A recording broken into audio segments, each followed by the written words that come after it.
Alright, today we are riding from Arcata to the Somoa Peninsula.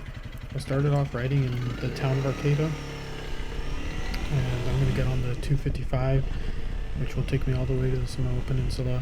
I recently learned you can ride in the OHV, off highway vehicle zone. I forgot about this. I'll do another ride to the Somoa Peninsula where I'll do some off-road riding. Right now I'm riding a dual sport Honda CRF300l Rally. Yeah, today was kind of a great morning. It was about like 10 o'clock when I started this ride, and there was a lot more fog in McKinleyville. There's less fog in Arcata, but the sun looks really big through the fog. The ambiance was cool. I really enjoyed the ride. And I did this ride to kind of test out my transition visor on my new Shoei helmet. I just got a new Shoei helmet. The helmet is awesome. I love the helmet. I got a size large. It fits perfectly. Feels like it was made for my head. Yeah, if I have any buying advice for buying a helmet, it's definitely go and try it on, and try different brands too. I like Bell helmets too. I have the Adventure MX9. I really enjoy that helmet, but just goes to show I'm a medium in that helmet in Bell, and I'm a large in Shoei, but they both fit me really well. The Shoei helmet I have is brand new to me, or it is brand new even in general, and I have gone out on a couple rides with it. I really enjoyed riding with it. It feels like great. Feels like it was made for my head.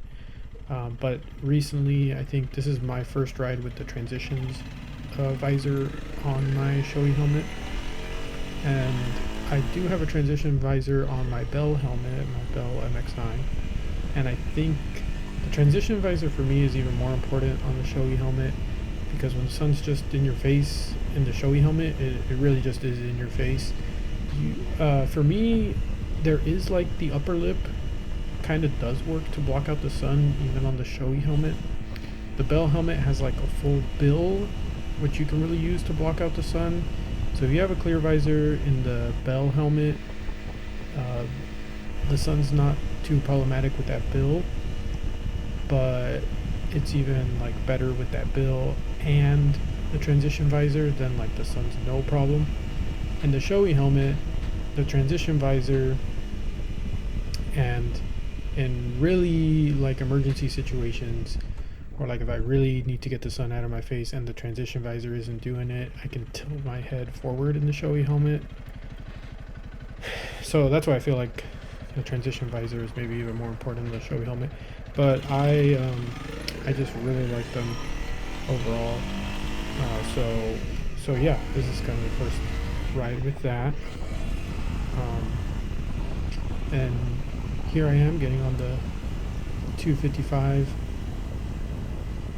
It was kind of an experience. There was like a car behind me, just kind of being weird. I don't know if they're like kind of going, I don't know, they're kind of close to me. I don't know if they're trying to pass me or not, so I kind of just got over, kind of tried to let them pass, and then I get back over and just get behind them.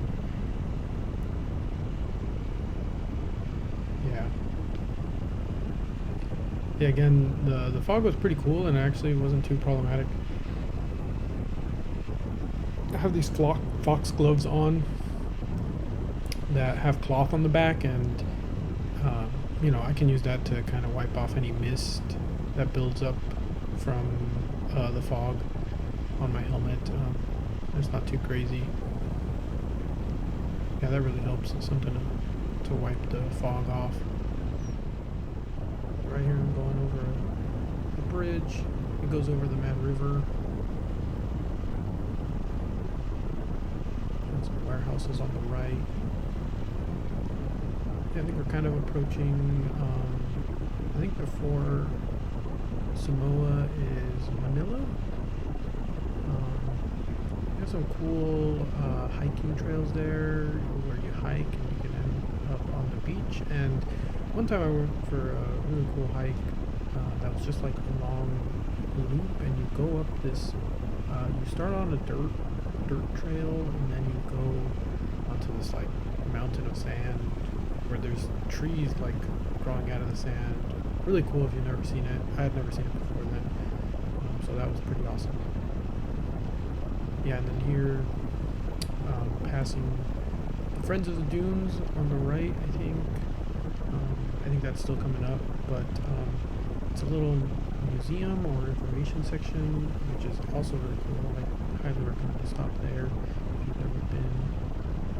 Yeah, they have a lot of information.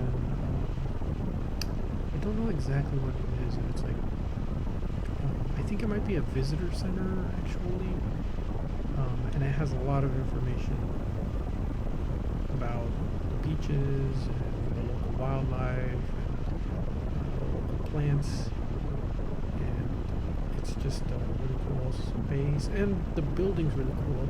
I think if I remember correctly, it's like kind of built into a hill, which is just, again, awesome to see. Just walking around, it's nice, and that you can go onto trails right out of the building and get to the beach, I believe. I haven't walked too many of the trails there, which that might be something to do, is take a ride there and then go walk the trails. So this little section is really cool. You see all this lush green trees, and then it really just drops down and the landscape changes to more this sandy, beachy, wild grass. So on the right side you have the beach, and on the left side you have some factories. You also see on the right side there's a lot of parked cars. There's a lot of turnoffs. You can just park your car and go out on the beach, or just walk on the beach. On New Year's I came here. I parked my car, and it was really cool. People did a bonfire. They burned their old Christmas tree, which was kind of a cool idea. I never thought of, you could recycle your Christmas tree on New Year's and burn it. And then, I remember riding this road. There was kind of a lot of wood, and there's a lot of potholes on this road. But somebody must have passed by carrying wood or something, because there's wood like everywhere, and just big chunks too. Pretty intense, maybe pretty dangerous, but everything was fine. I didn't eat a piece of wood. I was just paying attention up ahead. So here we made it to the tip of the Somoa Peninsula, the Somoa Dunes. I just go and I explore. It was definitely fun exploring. I think, maybe it was my first time here, so I didn't really know what I was getting myself into. There's some sandy roads, some dirt roads, and I was just a little cautious. I know there's like an off-highway vehicle section, and so I was kind of looking for that, but I also kind of didn't know what to expect. So I was kind of just riding around, and I saw this dirt patch, and I was like, oh yeah, that's what a dual sports are for, right? And someone online told me, second gear is one of the coolest gears, and man, were they right. I guess you could, second gear can really get you out of some trouble. Really just twist the throttle on it. First gear too. First gear has I feel like it has a lot of oomph on that initial twist of the throttle. So that was fun. I was kind of just testing the waters, getting to know the area. Here I found the off-highway vehicle area, and I just drive up to it. I don't really know what to expect. I've never been to an area like this, but I did see people pulling dirt bikes and ATVs on a truck in this direction, and there we see our first ATV with a dog running around it. I kind of just sit and wait, and a couple people pop out doing some awesome riding. Just reading the sign. I heard an engine off in the distance, and this guy comes around, is really ripping. pretty cool. This buddy comes out of nowhere and he's ripping a wheelie, super sick. I think it's on a KTM. I was hoping to see a dirt bike, and I was hoping to see some wheelies or something. You know, it was really cool. I got a good laugh out of it. It's awesome. You know, I kind of just came here and didn't have the intention of riding around, so it was cool to just see. It was my turn to hit the dirt like those guys were, so I decided to go off road here a little bit and hit a couple of these bumps here, you know, just really shredding it. Just kidding, it's like my first time off dirt road, you know, so I was kind of just riding, getting a feel for it.